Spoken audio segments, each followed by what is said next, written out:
어느 여성분이 이 집안일과 아이들을 챙기느라 너무나 힘들어했습니다. 그래서 이제 그 여성분이 입버릇처럼 이렇게 얘기한 거예요. 아, 며칠만이라도 좀 쉬고 싶다, 벗어나고 싶다, 이렇게 말을 했습니다. 남편이 근데 그 말을 딱 들은 거예요. 그래서 아내와 함께 여행을 떠났습니다. 멋진 바다 풍경, 그리고 맛있는 식사, 모처럼 이제 여유를 가지고 시간을 보내야 하는데, 이 아내가 때마다 이 아이들에게 카톡을 보냅니다. 점심은 어떻게 해서 먹어라, 방은 좀 정리해라. 휴가를 떠나서도 이 주어진 날들을 지금 이 아내는 누리지 못하고 있는 것이죠. 우리 같으면 안 그럴 텐데, 그죠?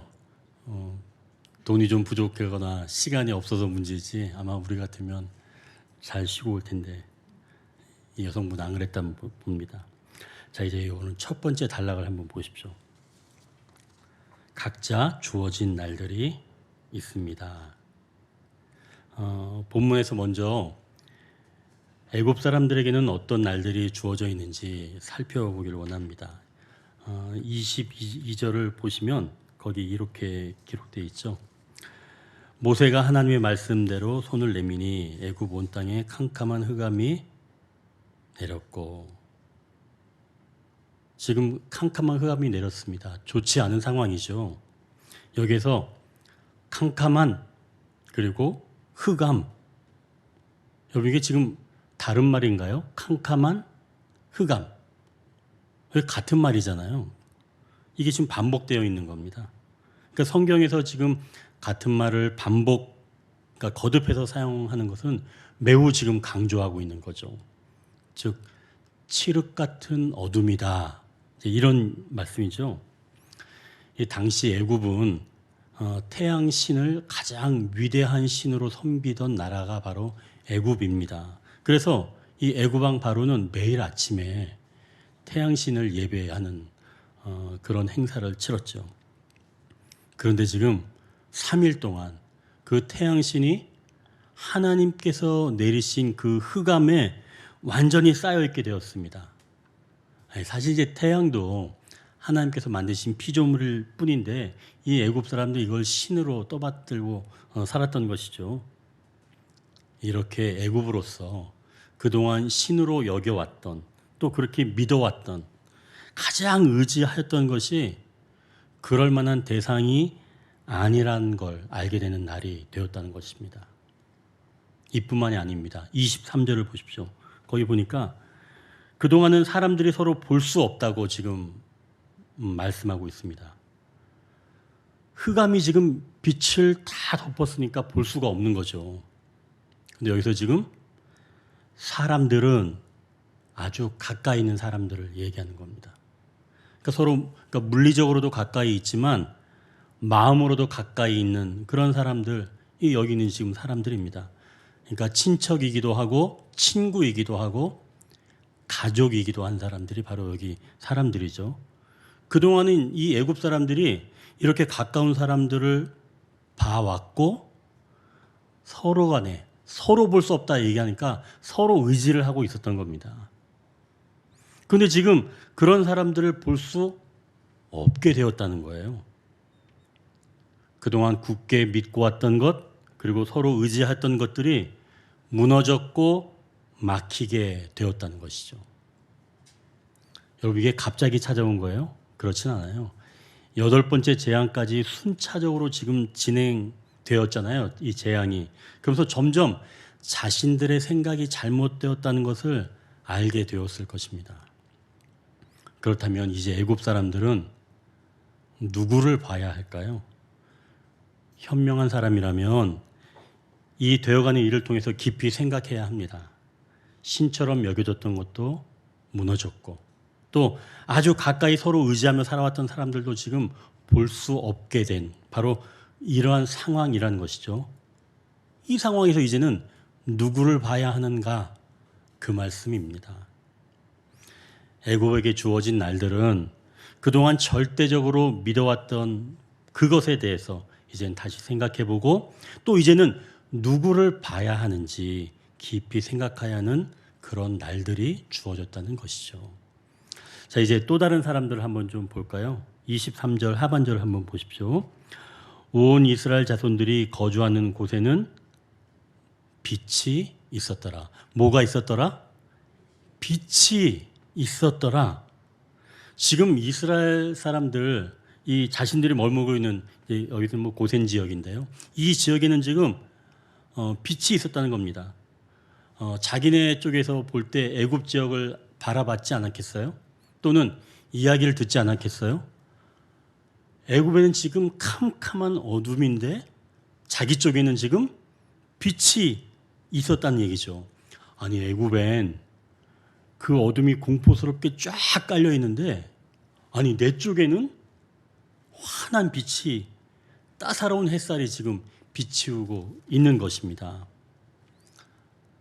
이스라엘 백성들도 분명히 그동안 알았을 겁니다. 8번째 재앙까지, 이제 9번째 재앙인데 8번째 재앙까지 진행되면서 하나님의 그 위대함을 알았겠지만 이번 이 9번째 재앙인 이 흑암의 재앙에서는 애굽이 그토록 가장 강력하다고 생각하는 태양신마저도 하나님께서 오히려 흑암으로 덮으셨다는 이 사실.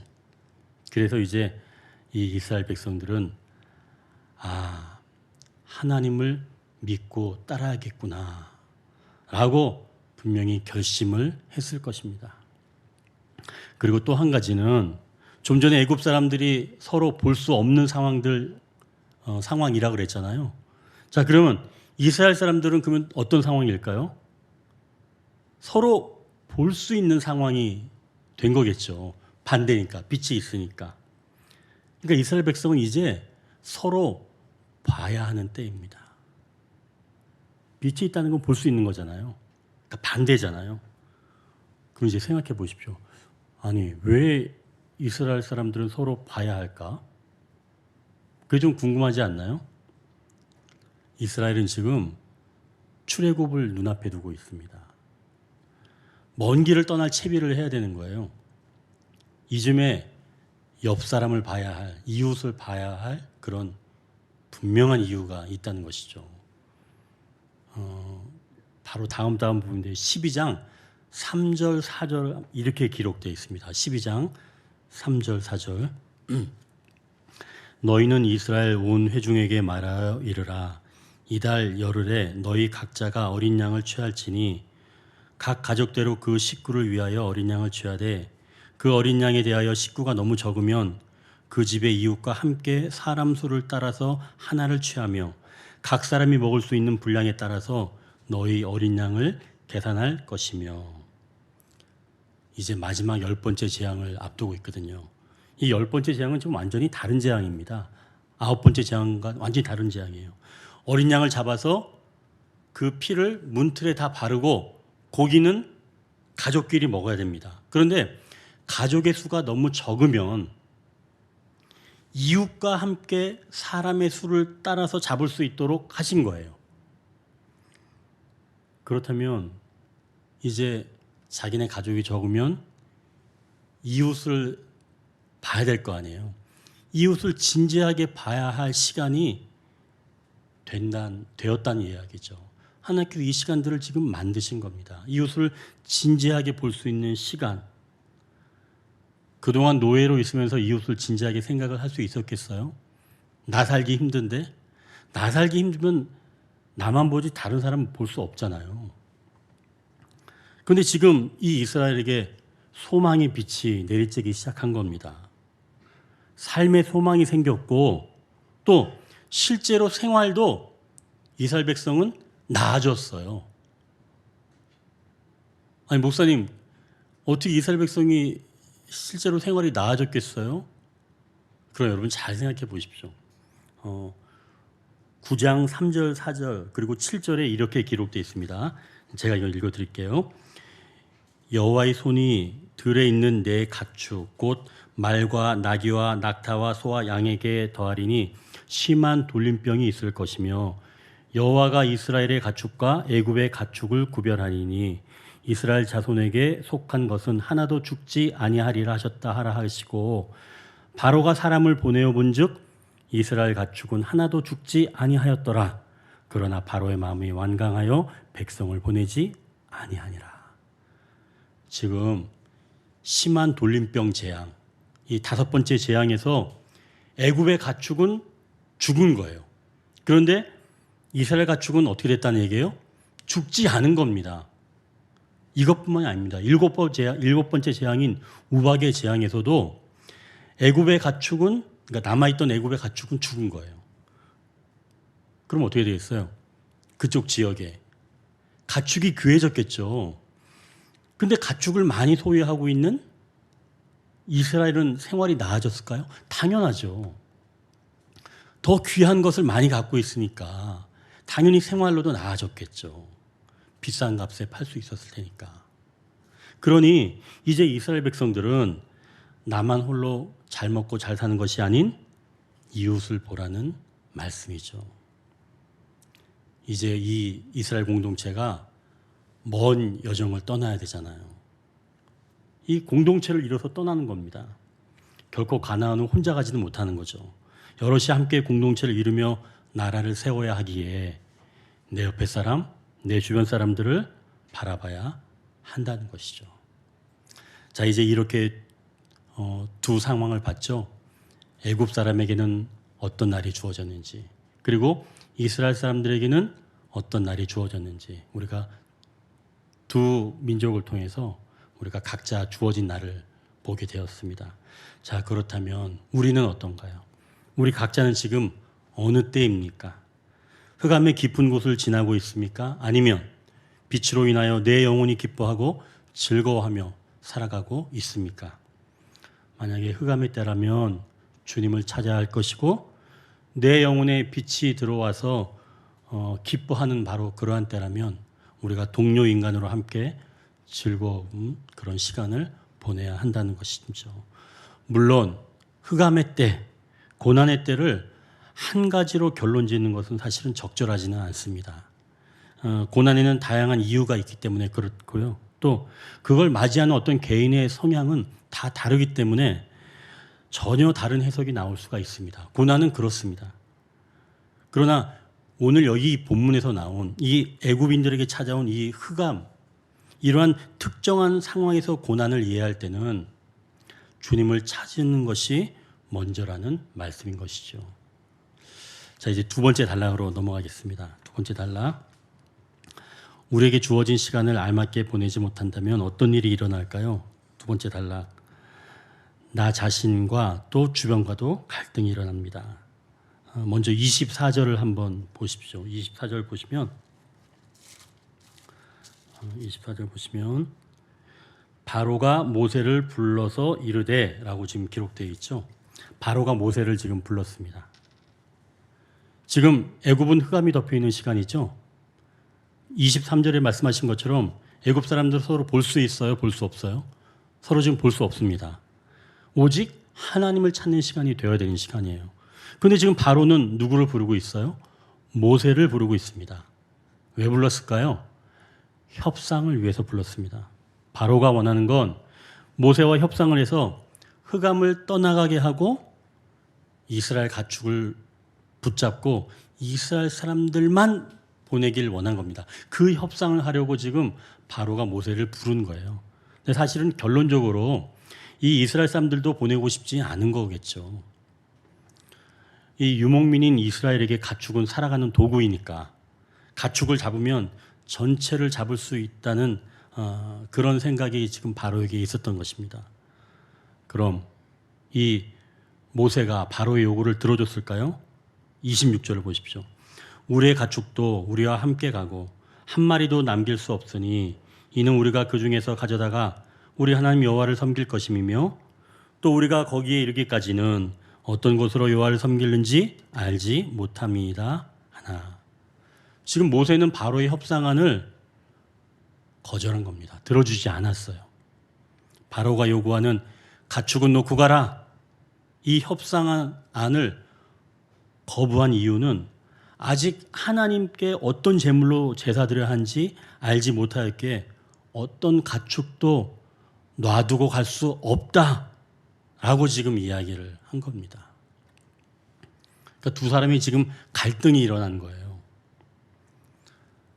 바로가 흑암의 때, 즉 사람들을 만나지 않고 하나님을 찾았더라면, 자신이 신이라는 생각을 내려놓고 하나님을 바라볼 수 있는 마음이 조금이라도 있었더라면 두 사람이 이렇게 갈등이 일어나지 않았겠죠. 이렇게 우리에게 주어진 시간을 알맞게 보내지 못한다면 나 자신과 주변과도 갈등이 일어난다는 사실입니다. 여러분, 이제 세 번째 단락을 한번 좀 보십시오.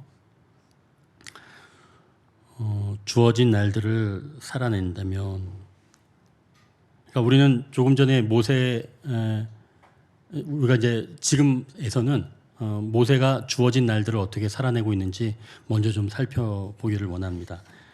26절을 다시 한번 보면 모세가 이렇게 이야기하고 있어요. 모세가 주어진 날들을 어떻게 살아내고 있는지 한번 보십시오. 26절.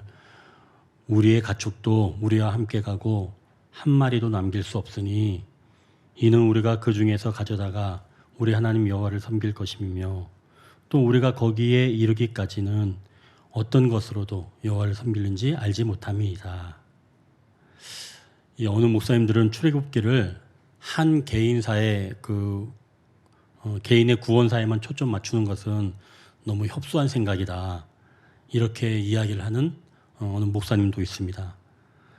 하지만 이 출애굽기 과정을 공동체 구원의 역사라고만 본다면 그것 역시도 너무나 부분적으로 보는 거죠. 그래서 이 출애굽기는 공동체의 구원의 역사뿐만이 아니라 개인의 구원의 역사도 되는 것이죠. 자, 그렇다면 오늘 이 9번째 재앙에서 가축을 애굽에 두지 않고 가겠다. 이것을 개인의 구원사로 본다면 어떤 깨달음을 얻을 수 있을까요? 그러니까 모세의 이 이야기를 통해서 우리가 어떤 깨달음을 얻을 수 있을까요? 결국은 구원받은 자로서 다시 새롭게 살아간다면 이전에 지나왔던 나의 삶의 방식, 사고 체계, 이런 모든 것들이 다 새로워진다는 것을 이야기합니다. 그러니까 어느 것 하나쯤은 옛 방식으로 남겨두는 것이 없어야 한다는 것이죠. 보이는 것이나 보이지 않는 것이나 그런 모든 것에 대한 그 이해가 이제는 나의 고정된 그런 신념 체계를 벗어나서 주님이 보시는 방향으로 옮겨져야 한다는 것입니다. 이건 결코 협상안이 될 수가 없는 거예요. 그러니까 하나쯤은 남겨둬도 되겠지, 그게 아니라는 겁니다. 그러니 지금 모세는 놔두고 갈 수 없다 이렇게 말하고 있는 것이죠. 어느 것 한 가지도 내가 세상에 두고 갈 수 없다.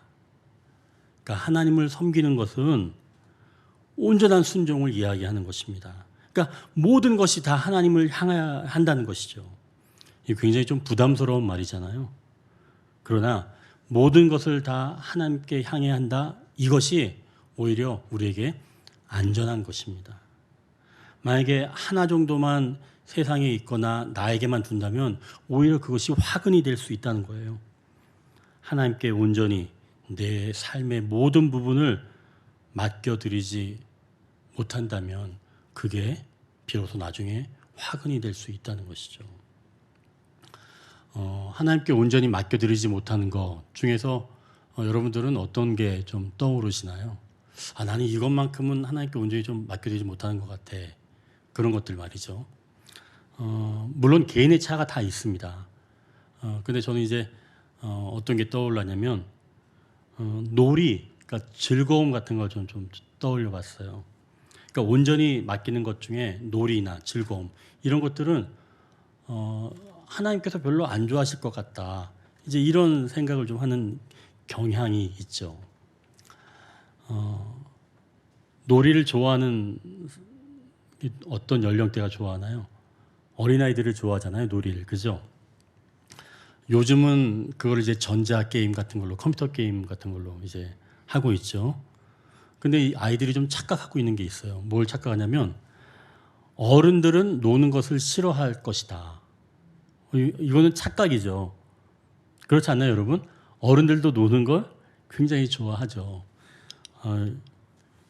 저도 그래서 사실은 그 예전에 우리 큰애랑 컴퓨터 게임도 엄청 같이 많이 했거든요. 아니, 같이 많이 했다기보다 나중에 가서는 제가 거의 주도적으로 할 때도 있었죠.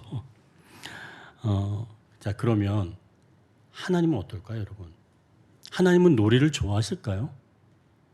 여러분 어떻게 생각하세요? 아니, 거룩하신 하나님이 무슨 놀이를 좋아하냐? 혹시 이렇게 생각하세요? 그렇지 않습니다. 우리가 성경에서 한번 찾아보는 것도 중요하겠죠. 창세기 32장 24절, 25절에 이렇게 기록되어 있어요. 야곱은 홀로 남았더니 어떤 사람이 날이 새도록 야곱과 씨름하다가 자기가 야곱을 이기지 못함을 보고 그가 야곱의 허벅지 관절을 치매 야곱의 허벅지 관절이 그 사람과 씨름할 때 어긋났더라.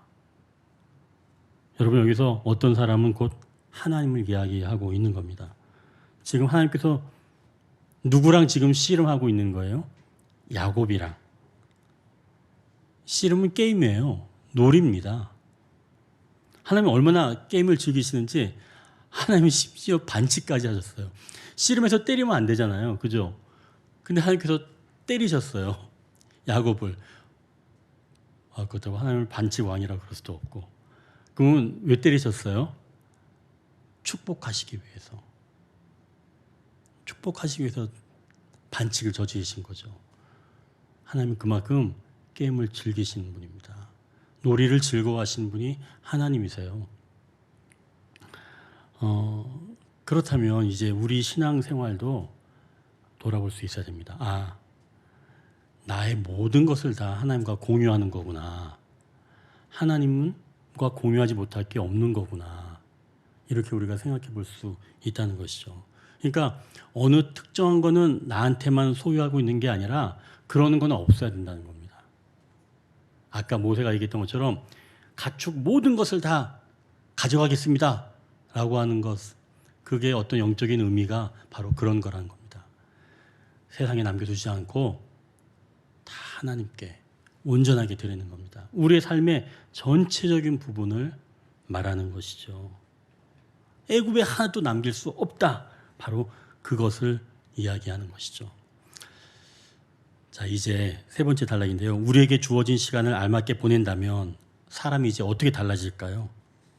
어떻게 달라지는지 이제 28절, 29절 한번 보십시오. 모세인 경우겠죠. 바로가 모세에게 이르되 너는 나를 떠나가고 스스로 삼가 다시 내 얼굴을 보지 말라. 내가 내 얼굴을 보는 날에는 죽으리라. 모세가 이르되 당신이 말씀하신 대로 내가 다시는 당신의 얼굴을 보지 아니하리라. 우리에게 주어진 시간을 알맞게 보낸다면 어떻게 달라지냐면 주님 주시는 담대함이 생깁니다. 여러분, 여기서 지금 28절은 바로가 모세에게 하는 말이고 29절은 모세가 바로에게 하는 말입니다. 둘 다 지금 비슷한 얘기를 하고 있어요. 둘 다 뭐 하자는 얘기예요? 서로 보지 말자. 그런 얘기입니다. 서로 보지 말자. 근데 여러분, 여기서 누가 더 강력하게 얘기하는 것 같아요? 바로가 더 강력하게 얘기하는 것 같아요? 아니면 모세가 더 강력하게 이야기하는 것 같아요? 저도 이 부분을 계속 한번 잘 생각해 봤어요. 과연 누가 더 강력하게 이야기하고 있는가? 바로? 모세? 바로가 지금 뭐라고 얘기하냐면 모세에게 다시 만나면 그날에는 죽으리라. 그런데 모세가 하는 말을 들어보십시오. 내가 다시는 당신의 얼굴을 보지 아니하리라. 여러분, 여기서 어떤 차이가 좀 있어 보이나요? 바로는 다시, 그리고 모세는 다시는, 그 차이가 있죠. 그래서 보니까 이 원문에서도 차이가 있더라고요. 원문에서도 그러니까 이 바로의 말 속에는 다시 만나달라는 뉘앙스가 담겨 있다라고 원문을 그렇게 해석을 했더라고요.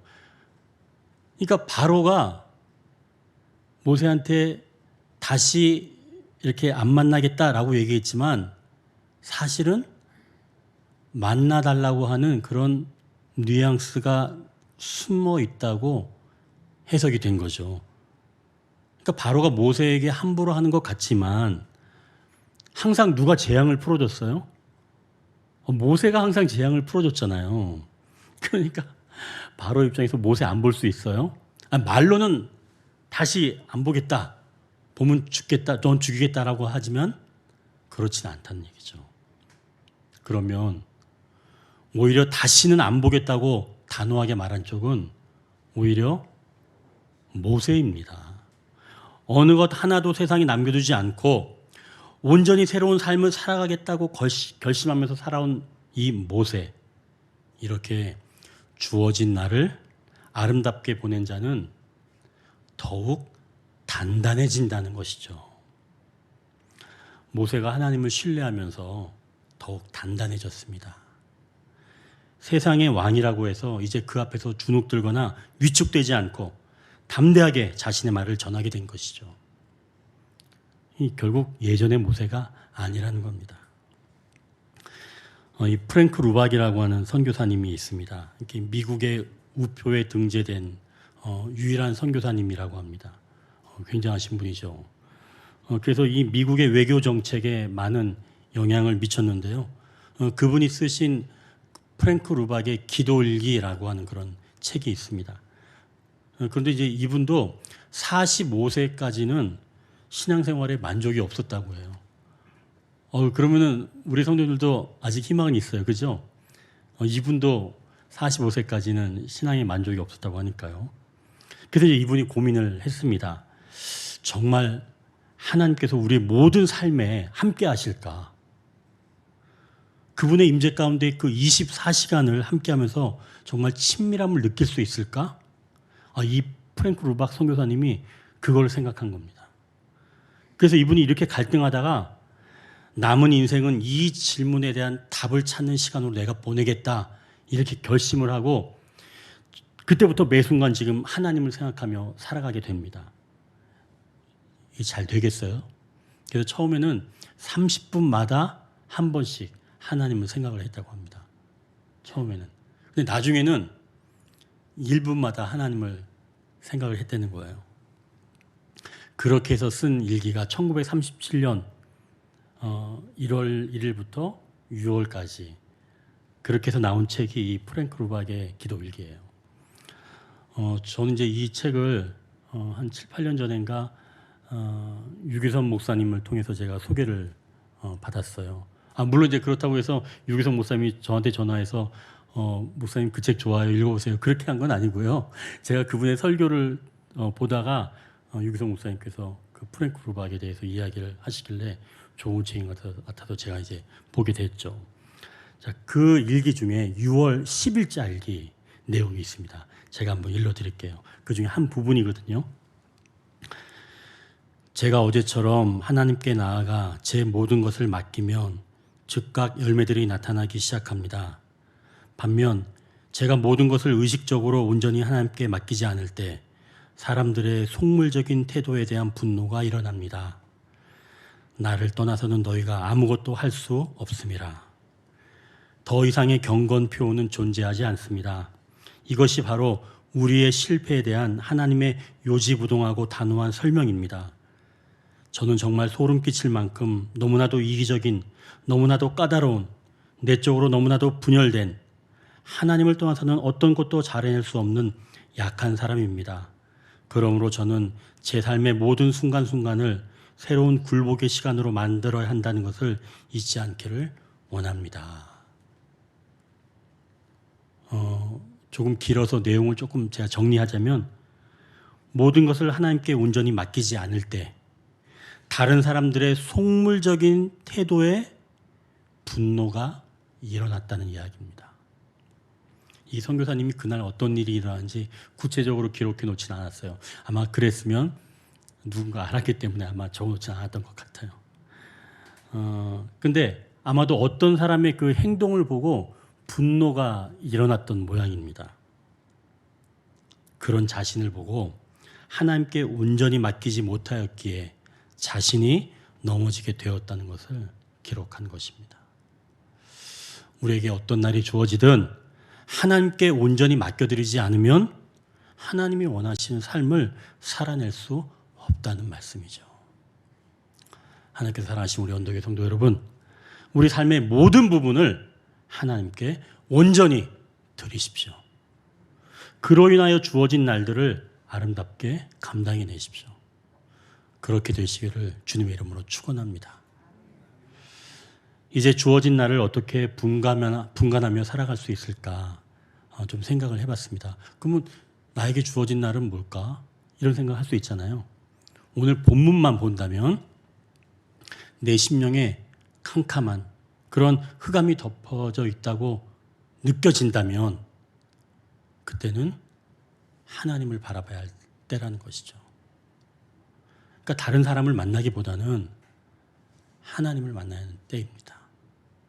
또한 내 심령에 햇빛이 아주 따사롭게 비춰진다면 넉넉한 마음으로 주변을 바라보라는 그런 사인인 것이죠. 혹시 내가 같이 기도할 내용은 없는지 살펴보고 또 내가 도울 수 있는 건 돕고 함께 나누는 것. 이러한 삶이 바로 주어진 날을 누리며 살아간다는 바로 그러한 말씀인 것이죠. 사랑하는 우리 언덕위의 성도 여러분 각자 주어진 날들을 하나님께 온전히 드림으로 충실하게 살아내시기를 주님의 이름으로 축원합니다. 기도하겠습니다.